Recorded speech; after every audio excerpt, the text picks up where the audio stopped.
Hello everyone. இப்போ நம்ம பார்க்க போகிறது டிஎன்பிஎஸ்சி குரூப் 2ல் கேட்ட கொஷின் தான் வந்து பார்க்க போகிறோம். மென்சுரேஷன் 2Dலேருந்து இந்த கொஷின் வந்து கேட்டிருக்காங்க. ஒரு சதுர வடிவில் ஒரு பூங்கா வந்து இருக்குது. சதுர ஷேப்பில் ஒரு பூங்கா இருக்குது.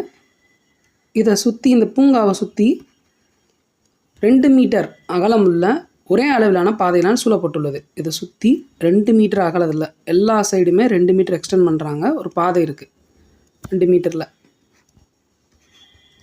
ஓகேங்களா? எல்லா சைடுமே 2 மீட்டரில் அகலத்தில் ஒரு பாதை வந்து இருக்குது. ஓகேங்களா? ஸோ இதோட அந்த பாதையோட பரப்பு வந்து 282 சதுர மீட்டர்னு கொடுத்துட்டாங்க. அப்போ பூங்காவின் சுற்றளவு என்ன அப்படின்னு கேட்டிருக்காங்க. சரிங்களா? நான் பூங்காவோட ஒரு பக்கத்தை ஏன்னு வச்சுக்கிறேன். ஒரு பக்கத்துலேயும் 2 மீட்டர் எக்ஸ்டெண்ட் பண்ணுறாங்களா? அப்போ பாதையோடு சேர்த்து, சரிங்களா, பூங்கா ப்ளஸ் பாதையோடு சேர்த்து A+4 அதோட பக்கம். சரிங்களா? இப்போ எனக்கு பாதையோட பரப்பு மட்டும்தான் கொடுத்துருக்காங்க. அப்போ இதோட பாதையோட பரப்பு வேணும் அப்படின்னா எனக்கு பூங்கா ப்ளஸ் பாதையோட பரப்பில் இருந்து சதுரத்தோட பரப்பு ஃபார்முலா A².